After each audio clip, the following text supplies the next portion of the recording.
Item ಯಾವುದೇ ಇರಲಿ try ಮಾಡಿ ಆಚಿ chicken masala.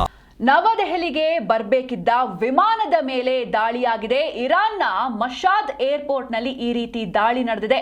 America air ಸ್ಟ್ರೈಕ್ಗೆ ಮಹನ್ air ವಿಮಾನಕ್ಕೆ ಹಾನಿಯಾಗಿದೆ. ನವದೆಹಲಿಗೆ ಬರಬೇಕಿತ್ತು ಈ ಒಂದು ವಿಮಾನ. ಈ ವಿಮಾನದ ಮೇಲೆ ದಾಳಿ ನಡೆದಿದೆ. ಇರಾನ್ನ ಮಶಾದ್ ಏರ್ಪೋರ್ಟ್ನಲ್ಲಿ ದಾಳಿಯಾಗಿದೆ. ಅಮೆರಿಕ ಏರ್ ಸ್ಟ್ರೈಕ್ಗೆ ಮಹನ್ ಏರ್ ವಿಮಾನಕ್ಕೆ ಹಾನಿಯಾಗಿದೆ. ಇರಾನ್ನ ವೈದ್ಯಕೀಯ ಸಾಮಗ್ರಿ ಹೊತ್ತೊಯ್ತಾ ಇದ್ದ ವಿಮಾನ ಇದು ನವದೆಹಲಿಗೆ ಬರಬೇಕಿತ್ತು.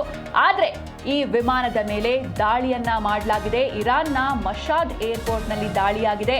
ಅಮೆರಿಕ ಏರ್ ಸ್ಟ್ರೈಕ್ಗೆ ಮಹನ್ ಏರ್ ವಿಮಾನಕ್ಕೆ ಹಾನಿಯಾಗಿದೆ. ಇರಾನ್ನ ವೈದ್ಯಕೀಯ ಸಾಮಗ್ರಿಗಳು ಅಂದರೆ ಮೆಡಿಕಲಿ ಏನೇನು ಬೇಕು, ಟ್ಯಾಬ್ಲೆಟ್ಸ್ ಆಗಿರ್ಬೋದು ಅಥವಾ ಟೂಲ್ಸ್ಗಳಾಗಿರ್ಬೋದು, ಇದನ್ನ ತಗೊಂಡು ಬರ್ತಾ ಇತ್ತು ಈ ಒಂದು ವಿಮಾನ.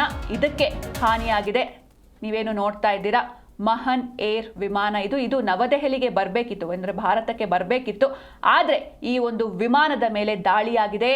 ಅಮೆರಿಕ ಏರ್ ಸ್ಟ್ರೈಕ್ಗೆ ಮಹನ್ ಏರ್ ವಿಮಾನಕ್ಕೆ ಹಾನಿಯಾಗಿದೆ. ಮಧ್ಯಪ್ರಾಚ್ಯದಲ್ಲಿ ಯುದ್ಧ ಯಾವುದನ್ನು ಕೂಡ ಬಿಡ್ತಾ ಇಲ್ಲ. ಕಟ್ಟಡಗಳು ಅಥವಾ ಸ್ಥಾವರಗಳು, ವಿಮಾನಗಳು, ಏರ್ಪೋರ್ಟ್ಗಳು ಎಲ್ಲದರ ಮೇಲೂ ಕೂಡ, ಶಾಲೆಗಳು ಎಲ್ಲದರ ಮೇಲೂ ಕೂಡ ದಾಳಿ ನಡೀತಾ ಇದೆ. ಕಂಪ್ಲೀಟ್ ಆಗಿ ಅಂದರೆ 1 ತಿಂಗಳು ಕಂಪ್ಲೀಟ್ ಆಯಿತು. ಸುಪ್ರೀಂ ಲೀಡರ್ ಹತ್ಯೆ ಆಯಿತು. ಹಾಗೆ ಯಾರೆಲ್ಲ ಪವರ್ಫುಲ್ ವ್ಯಕ್ತಿಗಳಿದ್ರು ಇರಾನ್ನಲ್ಲಿ ಅವರೆಲ್ಲರನ್ನ ಕೂಡ ಒಂದು ಕಡೆಯಿಂದ ಕೊಲ್ತಾ ಬಂದಿದೆ ಅಮೆರಿಕ ಹಾಗೂ ಇಸ್ರೇಲ್.